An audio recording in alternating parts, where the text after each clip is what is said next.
Right, 5:15 and call finance personnel committee meeting to order. Please stand for the pledge.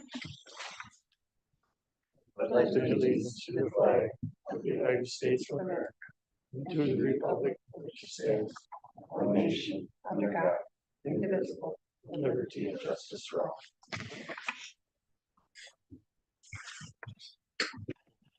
For motion to adopt the agenda. So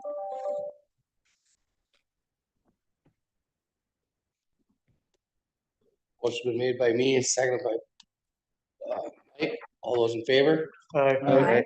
Opposed? Motion carried. Look for approval of the February 5th, 2025 meeting minutes. Move to approve the February 5th meeting minutes. Second. Motion been made by John, seconded by Bob. All those in favor? Aye. Opposed? Motion carried. Public comment? We're good. On to 2.1 million sewage, water and electric mortgage revenue bond presentation. Good evening, everyone. Harry Allen with Ellers. So I'll be talking through kind of the borrowing for this year. We had prepared a pre-sale report and that was included in your packets for tonight. Unfortunately, we didn't have the resolution from Quarles and Brady quite yet. The reason behind that is when the city issued the Safe Drinking Water Fund loan last year, there was a provision within the third series, which was a revenue back series, that debt was going to be junior to the city's outstanding market debt. But there's a clause put in there by the state that if the city wants to issue any additional market debt that would be senior to that outstanding loan, that they would need the express permission of the Department of Administration to do so. And so it just took a little bit of time to work back and forth with DOA, provide them the necessary information, but we have gotten their authority and their sign off to now issue this debt. So those resolutions are being prepared by Quarles and Brady, and they will be approved by council later this month. So unfortunately, they weren't available tonight, but we can still walk through the pre-sale report and talk about what's going to be within those resolutions that go to council. So with all that, I'll bring up my screen and I'm going to start on the financial side of things, and then we can get into some specifics on the borrowing and the process that we'll be going through here over the next couple of weeks. Let's see. I'm not sure I shared the right screen. Nope. Can everybody see table 2? Yes. Yeah. Perfect. So that is what I intended. This financing is being considered primarily for Oshkosh Street. And so there's a lot of different revenues coming into play here to fund this project. And this financing specifically is funding the sewer, water, and utility pole relocation aspect of the Oshkosh Street project. There's also another portion of the project that is primarily going to be reimbursed to the city from a state grant. So that grant is around $2 million. When we look at the non-utility cost to the city, that's more around 2.3 million. So there's still a slight gap there between what the grant will be and what the city costs are. So there may be a need for additional debt later down the road. This is something Judy and I are going to continue to talk about as to what makes the most sense.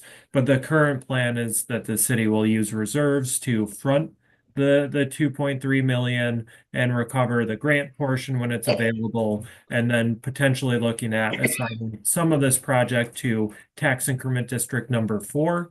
There were costs for Oshkosh Street included within that project plan. So really, we'll just have to run an analysis, see what numbers are available within that district and what could be assigned to it.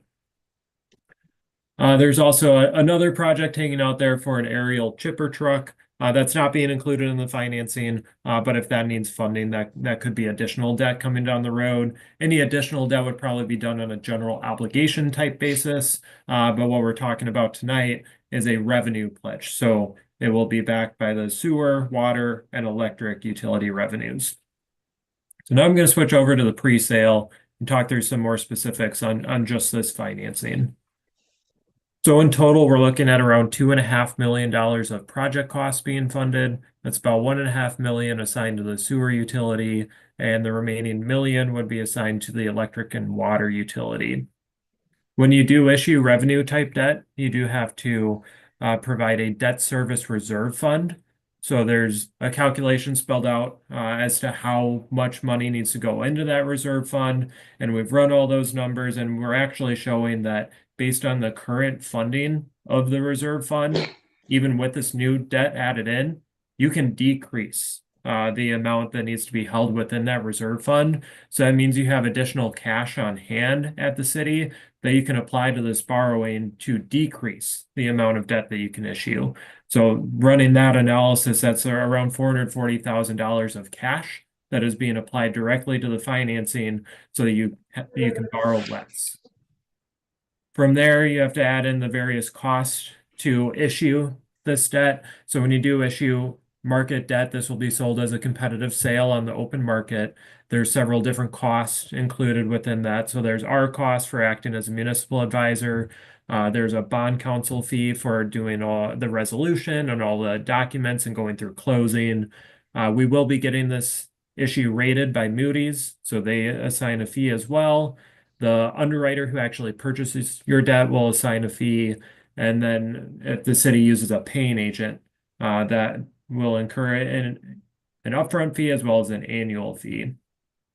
Then from there, we account for some assumed interest earnings over the spend down period to further decrease the amount of debt that you're issuing.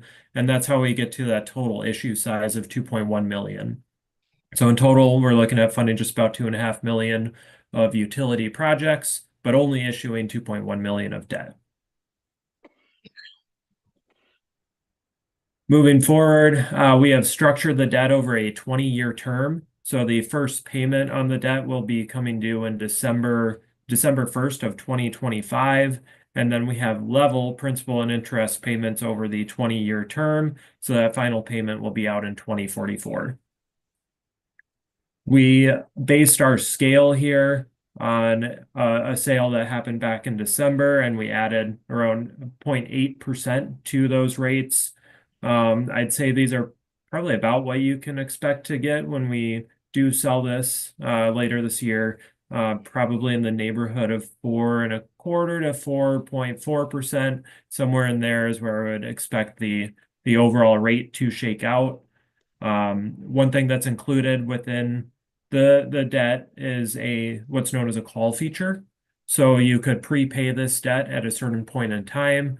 So you could do that by prepaying with cash on hand, or let's say we're in a different interest rate environment and rates are way lower, you could refund that debt at that point.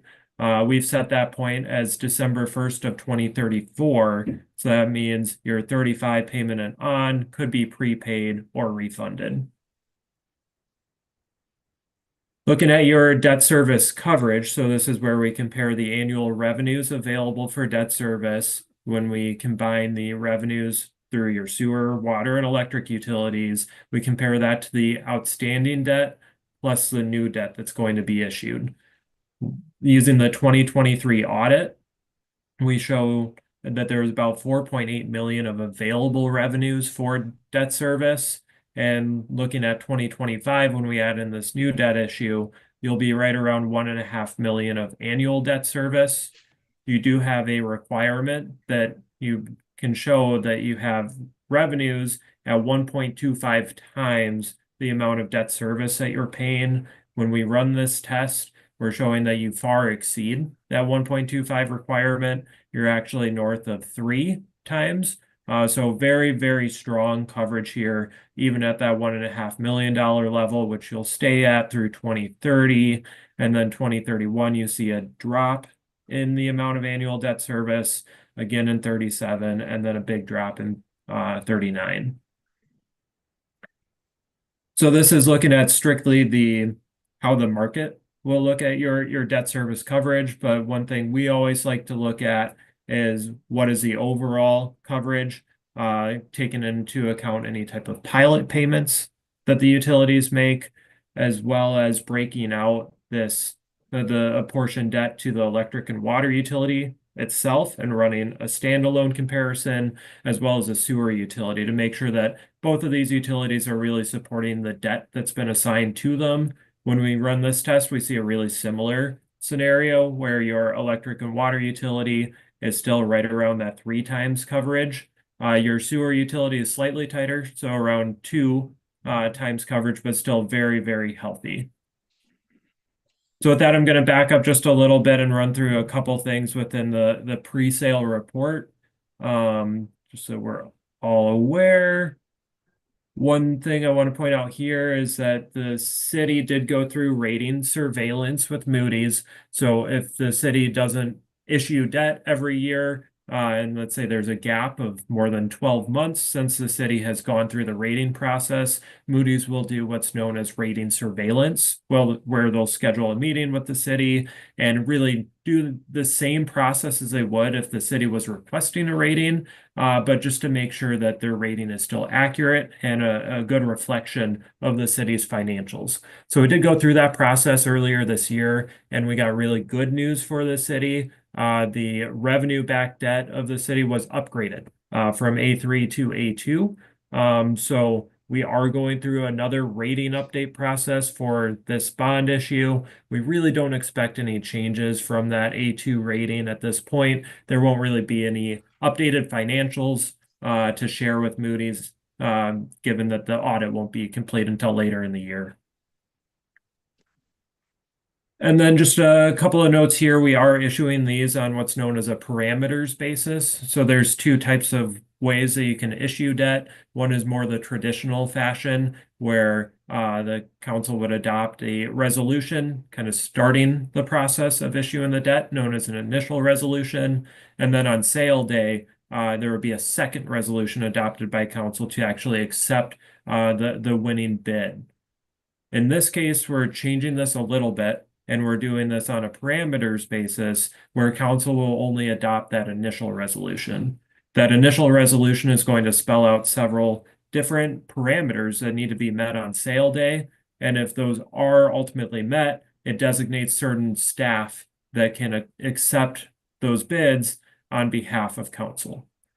So the benefit of this is it can get you off a busy meeting night. So Mondays and Tuesdays tend to be really busy meeting nights throughout Wisconsin. We're getting into the busy time of the year where a lot of communities are issuing debt. So you see a lot more sales happening on Mondays and Tuesdays.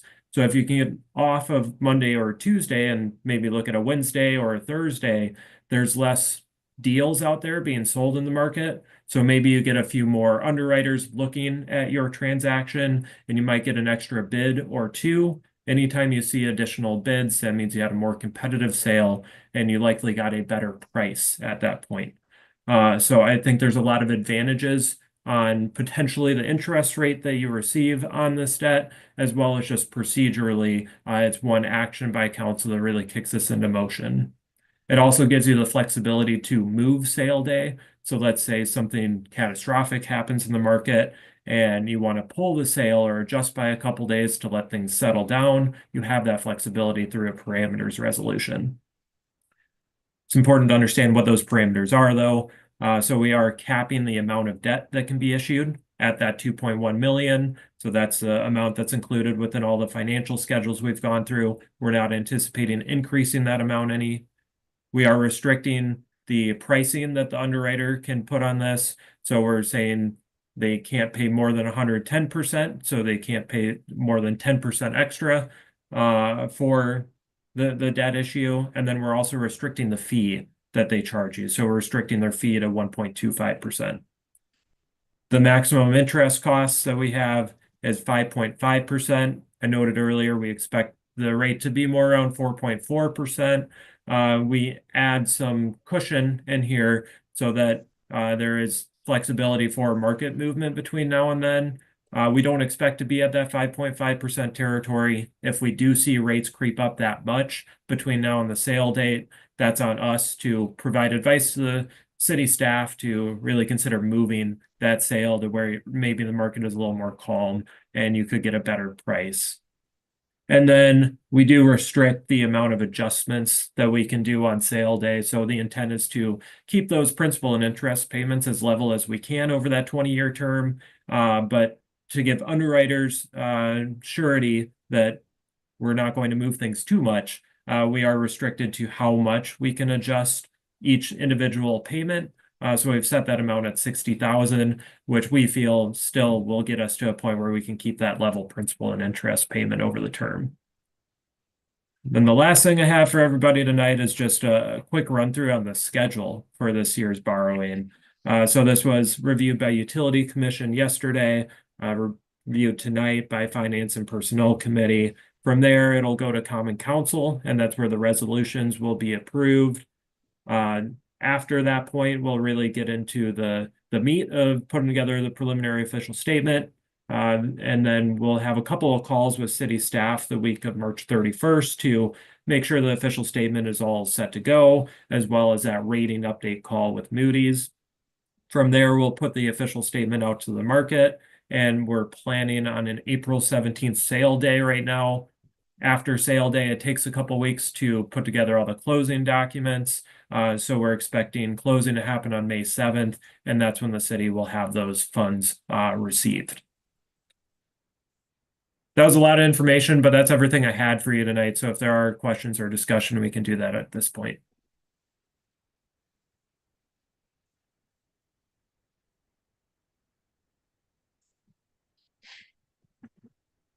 Have any questions? So we're borrowing 2.1 million. So 2.1 million and about 1 million-ish is for water.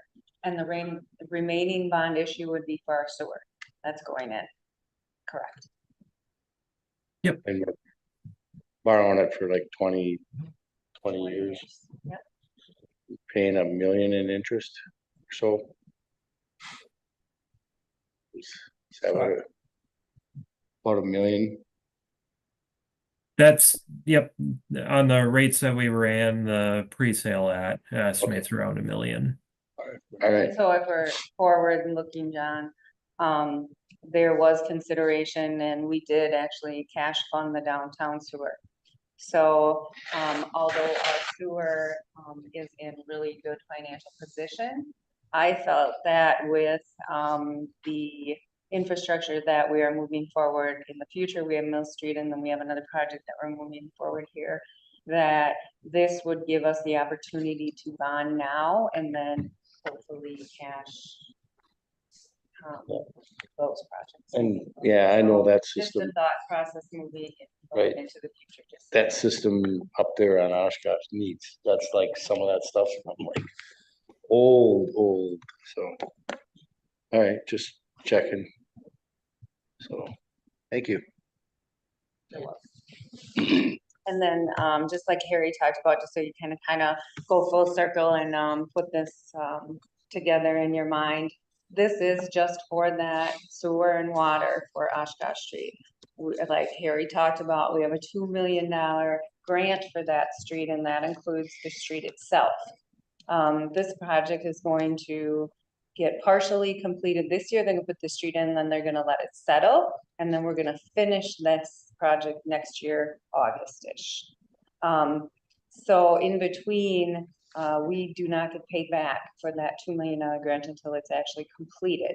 So the thought process, and Chad and I and Harry and just trying to think through what we should do in the meantime here. Obviously, looking at some kind of funding in between, but we don't want to pay any more interest than we have to. We're talking about interest in.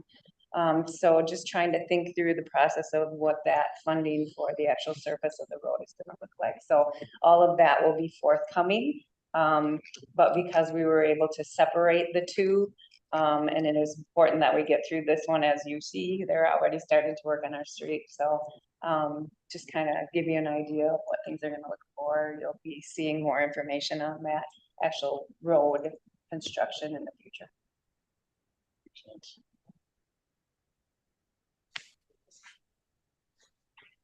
Any other questions?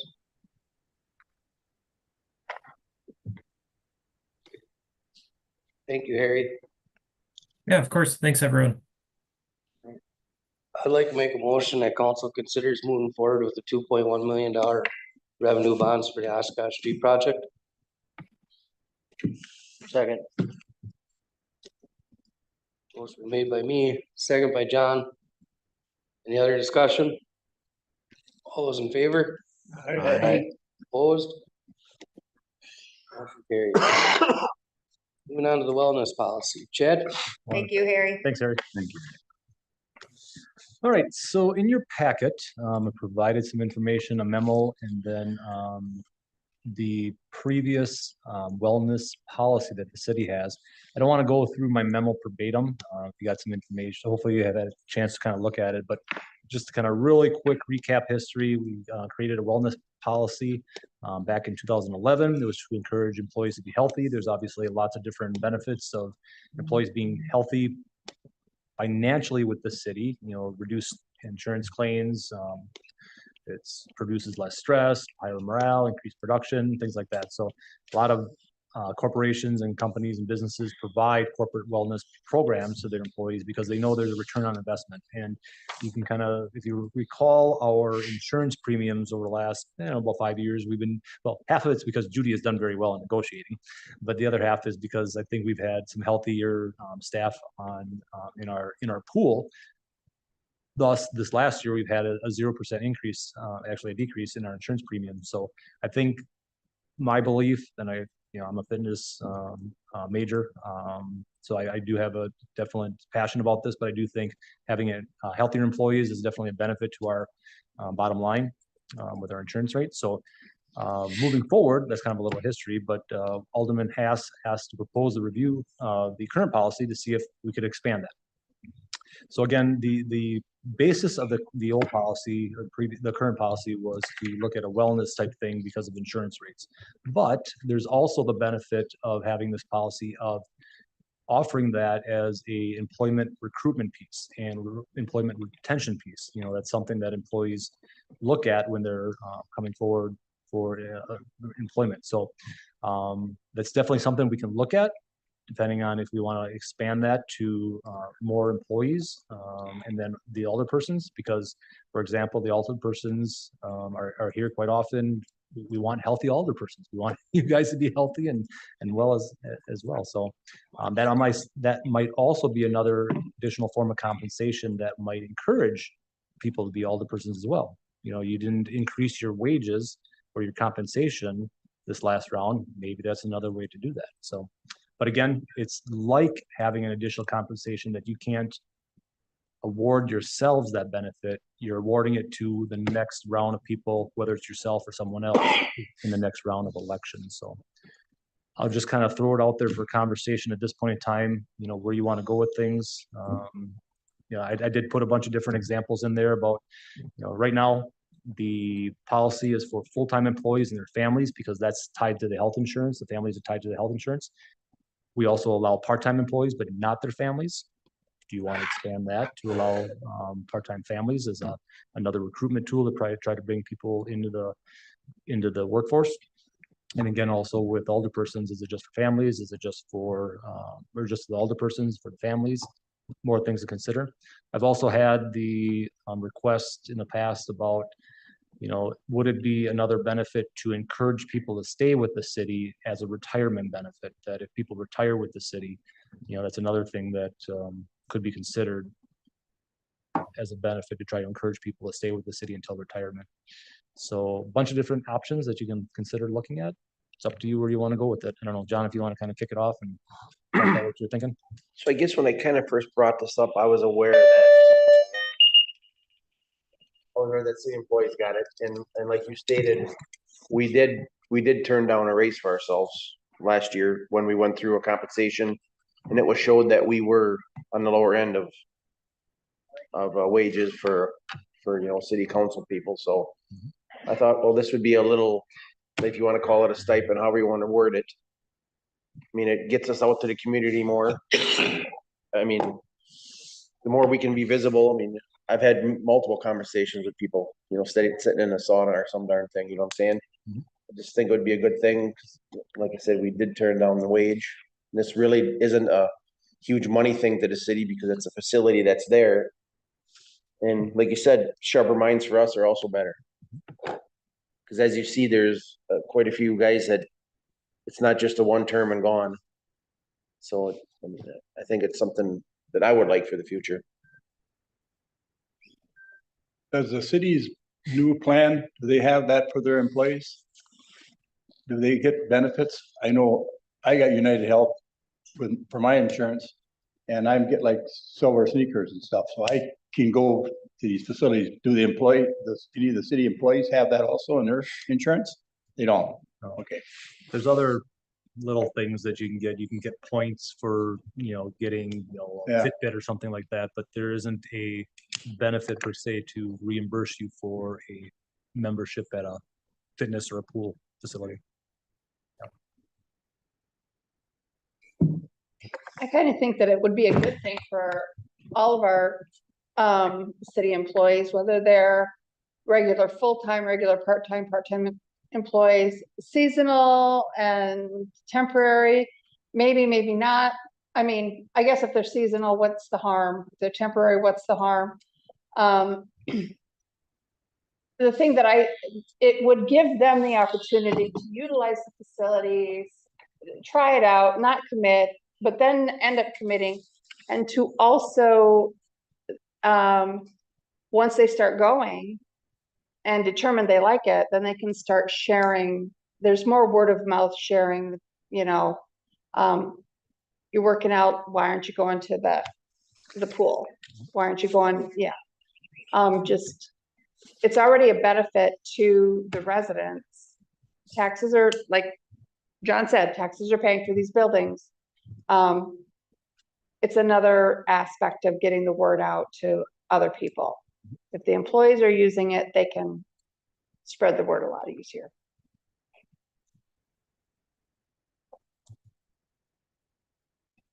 I agree with John and Belinda.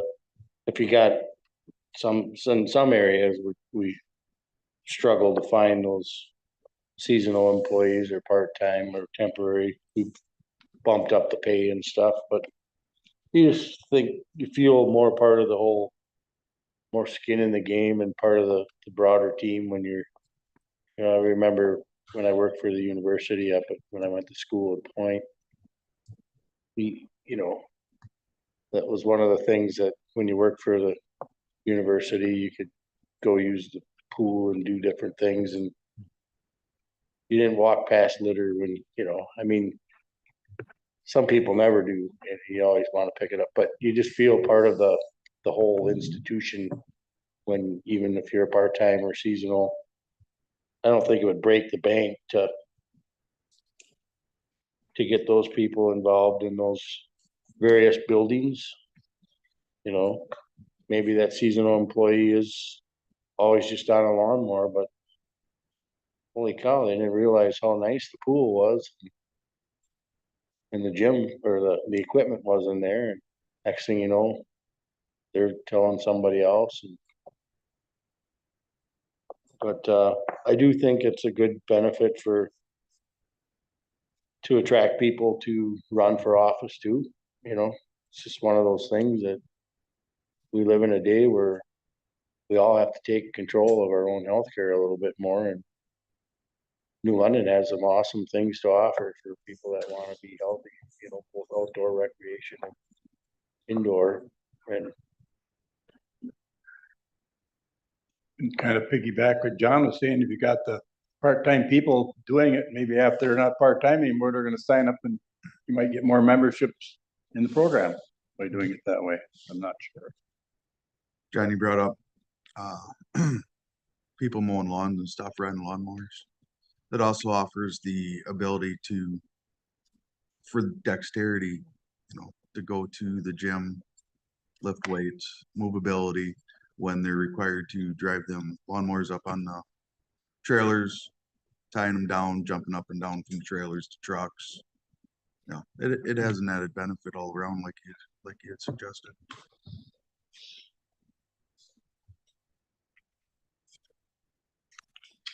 And to kind of piggyback on, sorry about the chat. Nope, go ahead. What you're talking about spouses and stuff. How many nights a week are we in these chairs?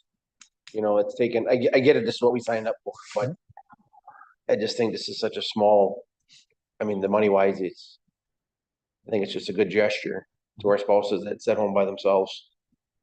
They wanna go walk in the gym or whatever, Pool or go, whatever. go to the pool while we're sitting down here, you know, taking away from family time and it's just I something agree. that I think, Days like today. yep, Mhm. I think the couple things to consider is number one, alderpersons, number two, families of alderpersons and seasonal and temporary, or of part-time, seasonal, temporary. And then three would be the consideration if you want to open it up for retirees to see if that's a benefit. Some places have something like that, some don't.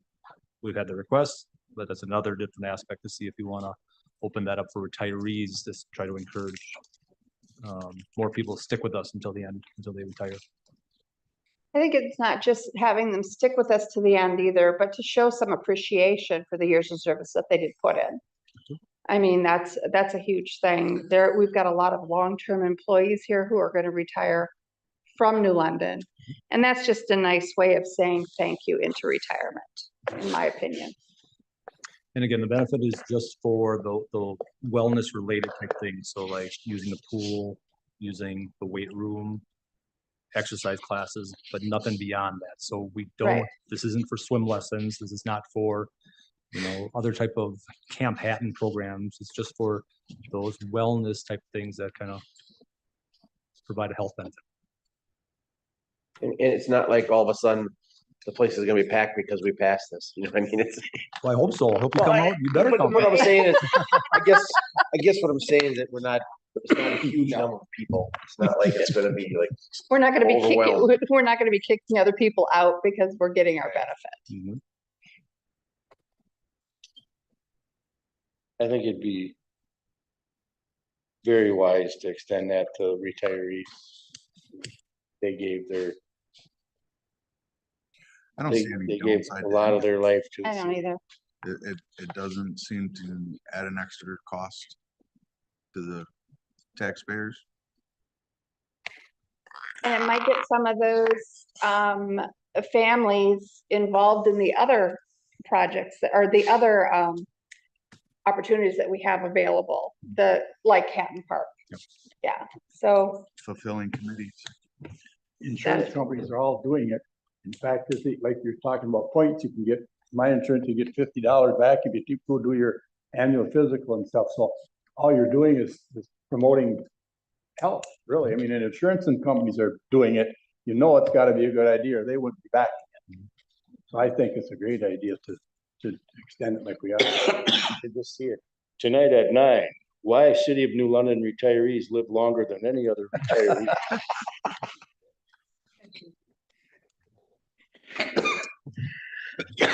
Well, One I guess more reason quite a to go. motion. How many motions do you need for that? Are we, maybe you wanna draft a policy? Fine. That's a good idea. Well, let's see. We are in March. The thing is, It's gotta be done before. it's gotta be done at the next council meeting if you want to hit the April election. Otherwise, you guys gotta wait a whole nother year. Because this has gotta be approved by the council meeting in March. 2 years. It's fun for 2 years, yeah. Yep. yeah, So we would have to have this done if you wanted for the next election in April, in a couple weeks. We don't have any special meeting before the council meeting either. You know, Well, I would certainly trust Judy. I think it would be good to have it included in the policy.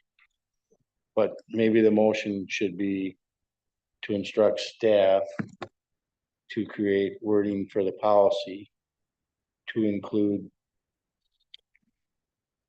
wellness Mhm. Facility usage for seasonal, temporary retirees and older persons. That's true, and then you'll see it at the council it'll be meeting. at the council meeting. Mayor. That's Mayor. council, Yeah, yeah, elected. Yep. mayor and families, yeah. and And their families. families. Yep. We can coin that. We can Include them all. But, you Retirees know, and their families. retirees and their So, families. Their spouse. the retirees, yeah. Okay. So, I mean. Retirees is gonna be just on their spouse, right? Right, Yes, So otherwise your family. right. correct. And then there'd be a good faith, I mean, Judy works with Civic and I would trust Judy and Chad to put that wording into, basically add it to this policy. And then I guess we would all be expected to read it before council meeting. So are you all right with amending your motion, Dave, to include? I did not make a motion. You are making a motion right now. All right, yeah, I would make that motion to instruct staff to include in the wellness policy, the inclusion of wellness facility usage for seasonal temporary employees, elected alderpersons and mayor, retirees and their families as an added benefit. I'll second that. Motion made by John, seconded by me. Any other discussion? All those in favor? I, Opposed? Motion carried. Okay, annual farmland lease. Chad? All right, this has been on my to-do list when I came city administrator, among many things. I want to kind of clean up. In the past, we have had several parcels of land, primarily in the industrial park in the Northeast Business Center.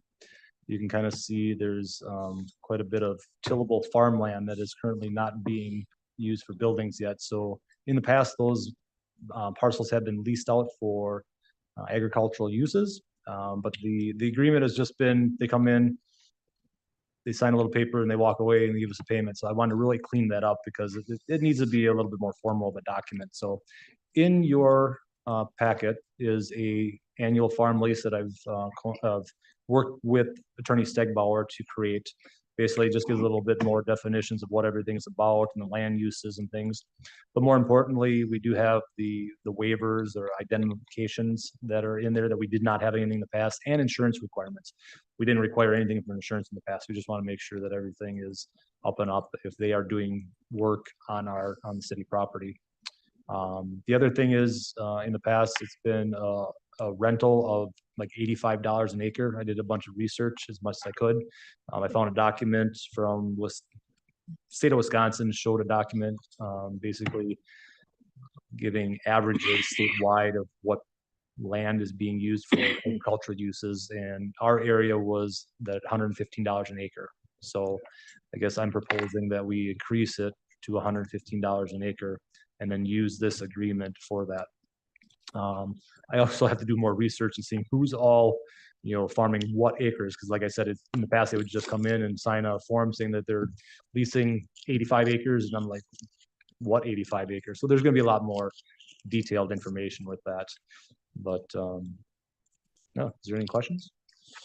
One thing that comes up to me would be, what happens if Joe Blow has got corn in that one lot and the lot sells?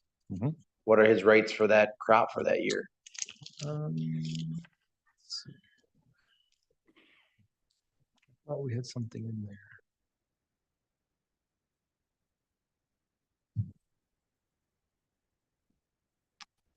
Now that you say that, I don't think that came over. That was a statement in the other little thing.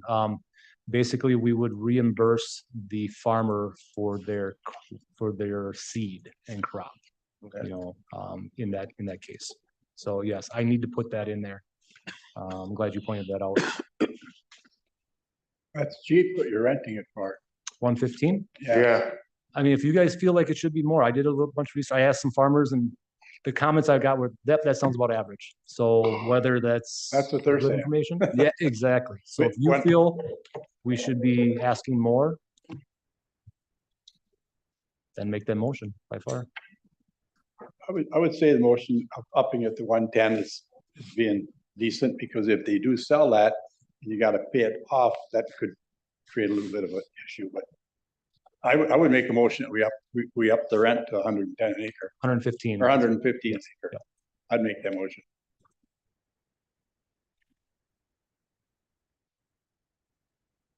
And include the statement about reimbursing for, For if that's seed, if if they have we to sell the I was just property. gonna they have ask, do to we even make a remove the motion crop. without that in there? if you add that to the motion. you can add that. So, we'll add that, but then, yeah, I can add that.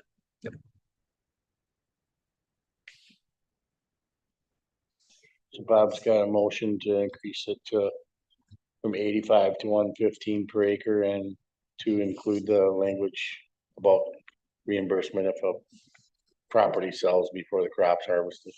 To me, what happens if it's a cash cropper that leases it? Okay, and say his corn is just about, the city sells it and his corn is already up. And he predicts that he's gonna get so many bushels of corn. So if you just pay for his seed and it's time for planting it, he's still gonna lose money. Mhm. And I don't think that's fair to the farmer. That's the, I mean, I think you should put a stipulation in there that if he's got crops on there, it can't be developed till the crops are off. and that's the challenge if we have somebody who wants to develop and they want to develop in June. Yeah, but you wouldn't be leasing it until, Yeah, but in June, his corn's probably only up Or 6 inches. Or whenever Or somebody whatever. comes up. Then you pay for the seed, but when it's the I think full you should height, lease it from April till the crops come off. Because then you're not gonna worry about, right, we're gonna know, I mean, we would work with somebody to try to, because I mean, that's, I agree 100% with Bernie, I mean. You're gonna have a hard time leasing it if you put that clause in there that, you know, it's the middle of August, and I'm sorry we sold that, your corn's getting called out. I'll pay you back. for yeah, your if I was seed. a farmer, I'd be pissed. I totally That's agree. a tough one, I mean, Well, that's, and coming from a farming family, you figure out what you're gonna need. And it's not always just about cash cropping, it's about how you're gonna feed your animals. Mhm. How many acres of silage do you need to plant? How many acres can you do for cash cropping? How many acres are you gonna put out for sale? What are you gonna do? And if you've got 85 acres over there, for a small farmer, 85 acres, you've just taken away a whole silo of feed for their animals. The other side to that coin is, if we're paying for crops and we paid them out their crops, and the next week the entire hailstorm comes and wipes out their crops, we've paid out, and we don't exactly know until a farmer pulls that crop off, they don't really know what their bushels are. Hmm. You can go get averages from USDA for the area. That doesn't mean that farmer was above or below, or right on it. They could have been way below because they didn't fertilize or something this year. So I think if once they plant, they should have the right to take that crop off. Like I said, if they plant, and then you're locking in that land for no developments during that time that's planted. That's the other coin of it. If the business comes in all of a sudden and wants to start developing, like, sorry, you can't until how October, often, November. I mean, what had happened that they only plant it in May, hopefully. How often are they gonna come to us with an idea and be able to break ground by November anyway, or October anyway, you know what I'm saying? I mean, is it a risk? Yeah, but I don't see somebody coming in and saying, oh, I need that 85 acres, I'm gonna start bringing it down, next month. They got plans, if they come here with that And many there could plans be already, within the developers agreement, there could be something put in there that if they're wanting that property that bad, Mhm.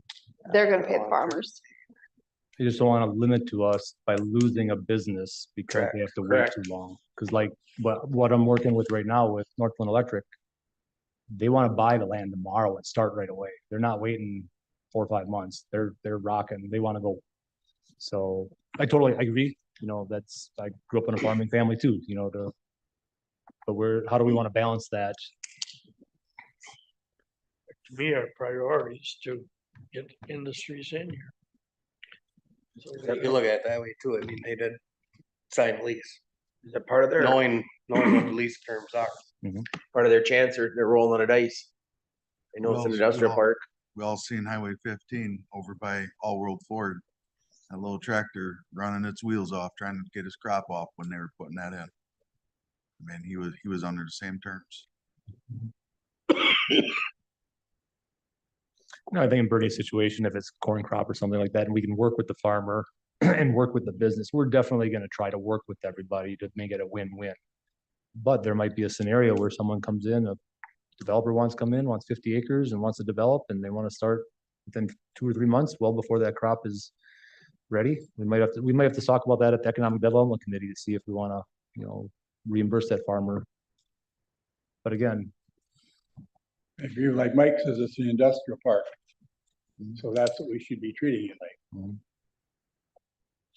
Definitely agree. They're signing a paper, they're getting it for $115 an acre. They kind of know what's involved, and I guess Bob's got a motion. I'll second it. Alright, motion's been made by Bob, seconded by John. Any other discussion? All those in favor say aye. Aye. Opposed? Motion carried. Lease tower contract, Chad? all right, we've talked about this for a couple of weeks now. Attorney Stegbauer and I did have a conversation with the attorney from the tower company regarding the amount offered to land. Again, these are all confidential agreements, so it was really difficult to get more information from him. The attorney did give us information saying that our lease payment is above average. Whether that's true or not, I can't tell. Attorney Stegbauer does represent another community that I won't say who that other community is, but he did say that our lease is more than that other community's lease from the same company. So that helps. But at this point in time, I really don't have any more information. So, good comparisons just because of the confidentiality with all that. So unless there's something else that you guys want me to investigate. How long is the lease for? Let's bring up the lease. The initial term, 5 years. And then there are 5 renewal terms beyond that. So automatically renew for basically 25. That I don't really like. The thing, if we are getting less than somebody else, we're buying ourselves down for 25 years.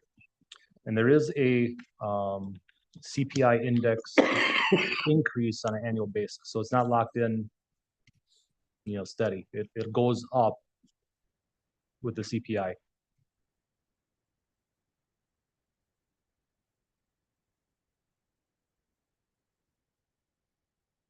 Judy, are you happy with the CPI index being up? It does every year, it increases. Okay. And actually, I'll say that the CPI index increase is in our current original agreement. They tried to pull it out and we put it back in. So this must have been a better scenario for us if they were trying to pull it out originally. I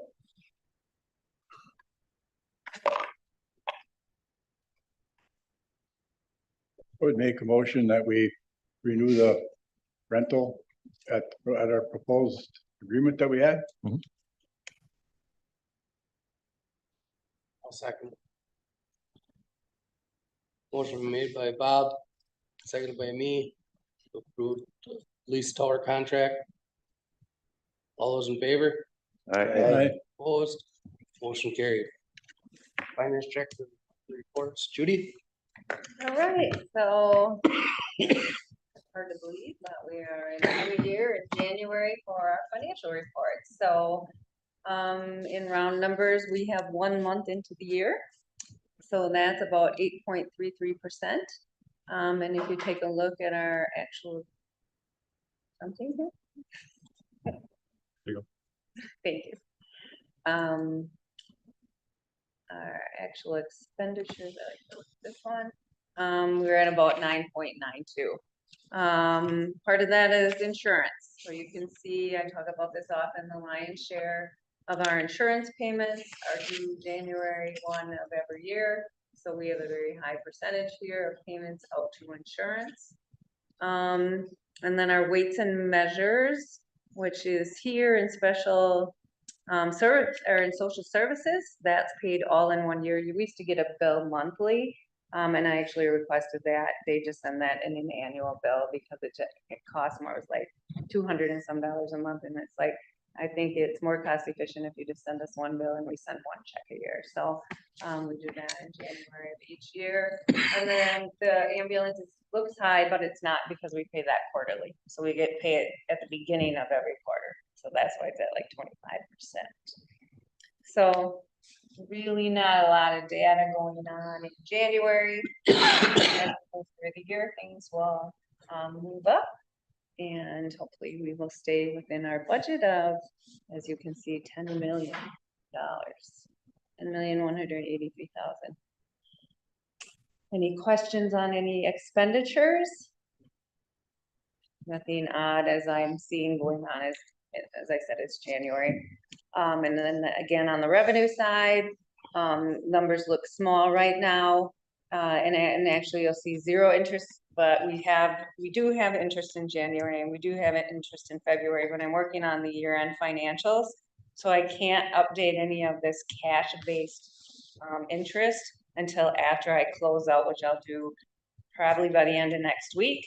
And then hopefully in February, I can update those investments and you'll start seeing that interest. Otherwise, all of a sudden in March, you will see a large dollar amount going into that interest account.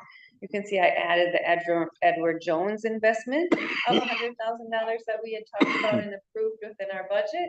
And you can see that we have a balanced budget. So 10,183,000, well, almost 184,000. Same as on the expenditure side. So we anticipate taking in just as much revenue to pay for our expenditure side. And again, not a lot of data within our January numbers. Any questions on the revenues? It gets way more fun at the end of the year than the beginning of the year. So then we have our assigned and unassigned fund balance. The next item I'm going to go through is a change in the resolution assigning fund balance. I did talk about this when I presented. Sometimes I find errors or mistakes that I have made from when I give you that original assigned fund balance, or I have a department head who calls me and says, because I have them look at this and say, is this what it should be? So they have a little skin in the game to make sure that those numbers are right, so that all of a sudden halfway through the year, I'm not trying to scramble to find something. So there was a very small change in the library reserve, and they're at 1,740. And then the boat launch actually was a really nice change. And so when I go through my year end, I'm usually looking at 3 years. I'm comparing 2023 to 2024 to 2025 because I'm updating all these assigned and unassigned fund balance. What I found out is the boat launch actually was the dollar amount I had in 2023. So I had to update the beginning balance, which moved this up to the beginning balance up to $78,000 or $79,000 here. So that $78,000, that change is also in the resolution. So it was just a little bit in the library reserve and then a pretty large $20,000 adjustment to the boat launch, which is nice when we're looking at doing some updates in that area. So otherwise, these are all of the numbers that coincide with the resolution that was approved by you at last finance meeting. So when our auditors come in, they actually look at the resolution that you was passed here at finance and off to council and make sure that those numbers within my financials match. So their number was right in the 23 hour, and my number was wrong, and I was presenting for 2024. So again, I updated that. But otherwise, these are the dollar amounts, and we sit here at our our estimated year and unassigned fund balance, and we always have a balanced budget. So we're at 3.2, which I anticipate to go up once we go through the audit. So you can say these are estimated.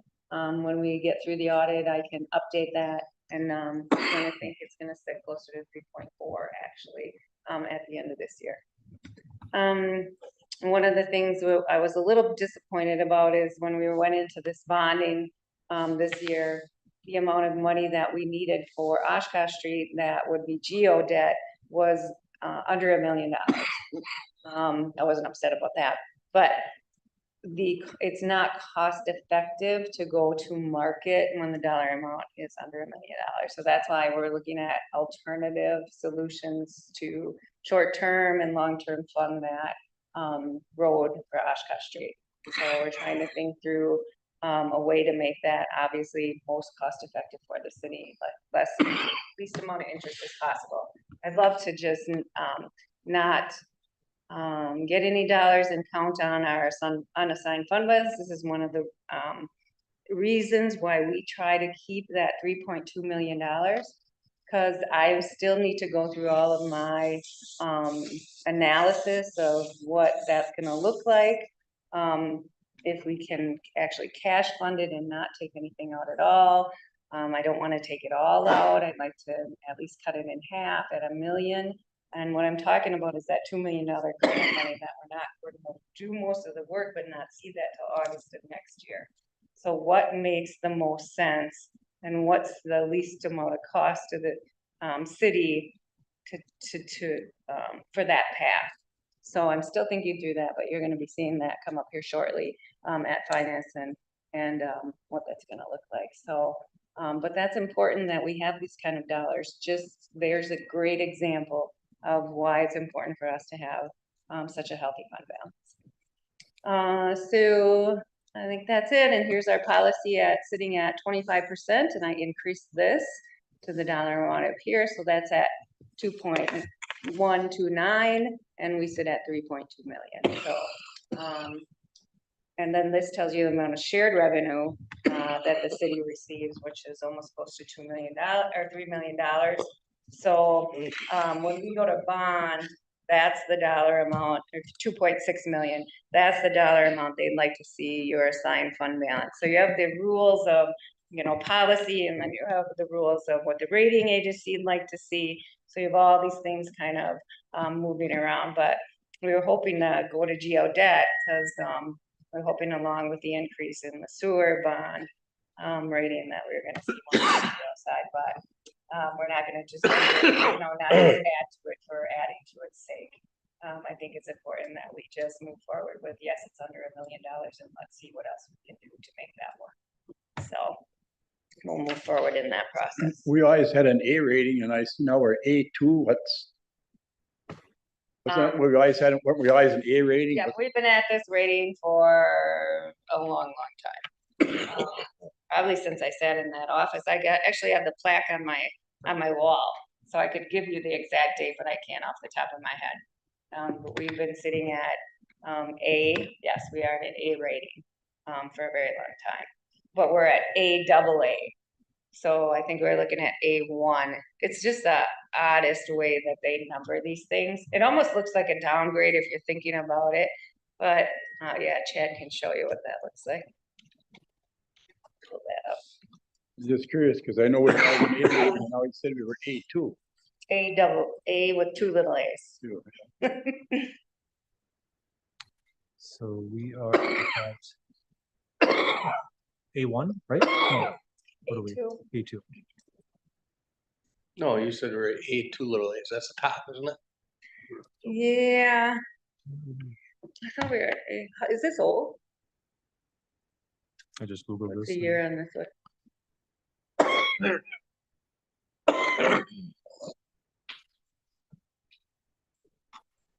There was March of 25 on the side, but I don't know if that was the rating. Oh, here's Moody's website. There we go. I should have asked him when he was on the screen before, and I didn't think. A3, right there. The underneath one. Go down, this one. right there. So we're looking at to upgrade to the A2. So, and there's a lot of things going on within a rating, as Chad knows and has learned over the last couple of years, that we don't have a lot of control over. So there's things that the rating agency will look at like growth. So sometimes you have really good growth and sometimes you don't have growth. And what's really important is the humans within that conversation.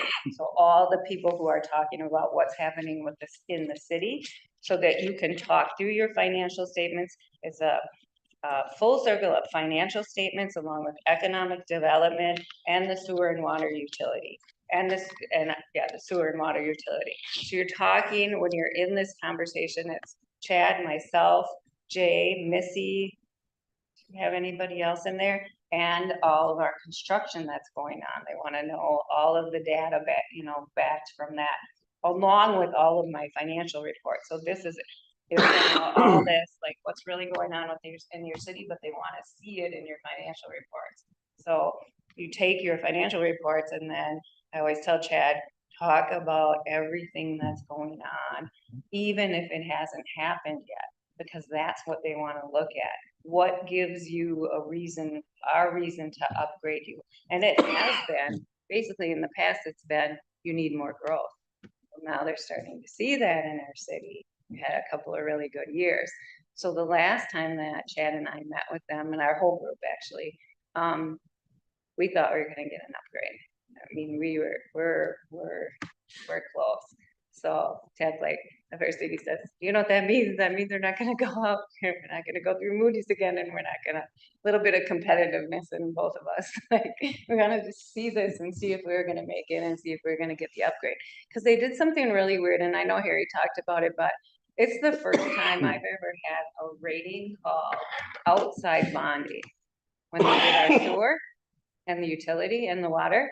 So they called us up, and I said to Chad, they want a rating call. I'm really confused at why they wanted to rate. I think Harry was very confused too. And then we did the rating call, we got an upgrade. So, and then they said they don't want the ratings between the sewer fund and water fund and the GO debt too far apart. So. Cause we were A1 and the sewer was A3, wasn't it? Right, And they brought them up to A2 to get closer to what the GO is. correct. Yeah. That's what it is. So we were like, I was like, oh, maybe they wanted to bring them up so we could bring us up. Because they don't want us too far apart was the comment, but she wouldn't really elaborate on that. So I'm kind of reading in between the lines. Like, what does this mean? So, but next time we go out to that, I guess we can worry about what it's gonna look like. And we'll just have to make sure we keep our financials in really good. I guess it's a really positive thing, especially when you're sitting in our position, that then we make sure that we're keeping all of our stuff really strong. So the next time we get to go to Moody's for a rating call, that we're still in a really positive position. So I'd like to point out it's a lot. factor that you had mentioned about growth, and that's one of the reasons why you can upgrade. And that comes directly from council. The work that you guys have put in, work that Judy's put in, or staff, making New London look attractive to outside entities, bringing them in. So it's a lot. I mean, going through a rating call, I always tell Chad, I feel like I went through the ringer, because you're at any question, and you do get them ahead of time. So we spent a lot of time prepping for this. And so I go through everything. It's Chad and I, like, this is you, this is me, we'll talk about this. And we spend a lot of time before a rating call getting prepped and ready for that. So when you're done, it's like, because it's a lot of knowledge and a lot of information that you're providing to them through that conversation. Let's see, wheel tax. So not any movement in here, just an anticipated budget of about $130,000. We haven't spent anything yet or taken anything in yet in January. That always comes 1 month later, so you'll see something in February for collection from the state. And then the anticipated projects there, we know we received that North Street grant. So for sure, we're gonna use about $61,000 to match that grant. And then we're still working on that house Alcon Road project, so we'll be spending some dollars there. And then there's some other things in the works. Have been earmarked for these dollars as we move through time. And then our 2023 bonding, all of the money has been spent there except these two projects. So some of the dollars for the house Alcon Liberty Road, so you can see some of it's coming out of here and then some of it's coming out of the bonding. And then the library donation. Many of you asked Ian about that, I think last time we got together, and that sits right there. So that's what's left of the 23 bonding, it's just those two items. And then those are just, do I keep doing them? Yeah, if you hit that thing in the bottom, fix it up. Sorry. All right, and then this is the resolution I was talking about. So, I highlighted the two items. None of the other ones changed on this list.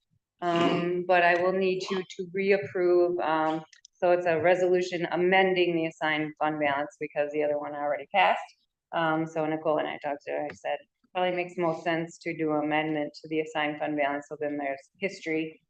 So otherwise somebody would look at this and go, why, why is this one here and then this one here? But it clearly marks that these two were changed.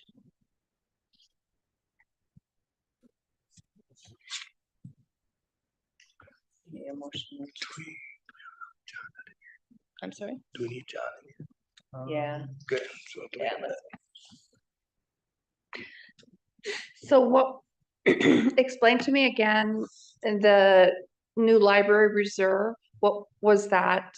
They received some grant funding. It was a really small dollar amount. I think this was like 1,200, and she didn't spend it last year. So I have to put it here to make sure that those dollars are spent in the library. And I should probably take new library reserve off there, and it should just say library reserve. And I thought I did delete that, and I apologize, but I'm gonna rephrase that moving forward in the future. Okay, So she did have specific grant money for the library, and then I reserve them on the other end. okay. Thank you. You're welcome. And I'll make a motion for resolution assigning the fund balance for the year end 12/31 of 2024. Second that. Made by me, second by Bob. All those in favor? Aye. Opposed? Motion carried. On to the finance director's report, Judy. All right, so this is in the month of February. So our tax collection came to an end in February, so I prepared all of the information that I need to, again, for all the taxing jurisdictions, and this might sound like, didn't I hear this before? And yes, you did, because I do this twice, once in January and once in February. So in January, it's everything we collected through December 31st. In February, it's everything that we collected until February 7th or whatever that final date is. We have 5 grace period days that we have to continue to collect, but as soon as that day is over, the county needs their information as quickly as we can get to it, because statutorily I have to pay them by the 15th of the month. So it's a real quick turnaround. And then we had CIVMIC in here. So every year we have CIVMIC join us. That's our insurance company. And we talk about any mandatory training. So there's mandatory trainings that many employees have to go through from year to year. And then it's opened up to the employees. Is there any training that they would like to see? Is there something specific to their department? So Melissa and John came from CIVMIC. And then they'll meet with somebody and, afterwards, if a department head wants to meet with them and talk about policy or anything of that nature. In fact, they're always open to anyone talking to them about any trainings or anything that their department needs. So it's just a way for them to come in here, and sometimes we have new department heads for them to get introduced to CIVMIC and meet them and understand what their connection is to the city of New London. So it's a really nice annual training, and I feel very good about the fact that most of our department heads come to that and participate in it. Preparing for the audit takes up a lion's share of my time right now. Just getting all those schedules ready for them. They will be here, on the 27th of the month. So we'll do a virtual one day and then they actually come in person on the 27th. Also, we've been doing a lot of work on the bonding. In fact, I had some more information come to me yesterday, sent that to Harry and had a conversation with him, this afternoon about, spending and how quickly you're gonna spend down the dollars in the bonding, because one of the biggest concerns today is arbitrage. Cause you can't gain more dollars than you spend. And you can't gain more dollars than you can't gain more dollars in interest than the interest in the bonding. So if the bond is at 4.4%, we can't make more than 4% on the money, 4.4% on the money. So we talk about how quickly we're gonna spend the money. And actually with this one, they're already starting to work on that. So we're gonna spend that money very, very quickly. So he doesn't think we're gonna have too many problems or have to worry too much about that, but they'll do some adjustments and you'll see that so we go through that analysis. So in case they anticipate us to receive more dollars, they'll actually drop the amount of bonding that they go out for. It's not going to be substantial, but it could be in the next bonding. So in case you see that they dropped it from 2.1 down, it's probably because we anticipated a little more interest than we had originally.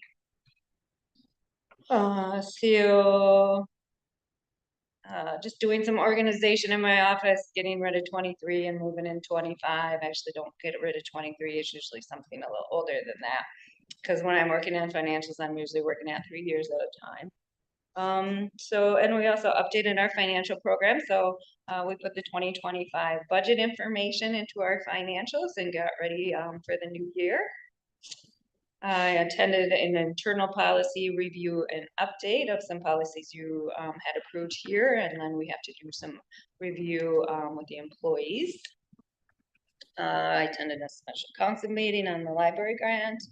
And then I'm reviewing, and I went through this too, the TID district expenditures and revenue. So as part of the audit, I have to go through and I keep a spreadsheet of each of the TID districts, each of the years that they started.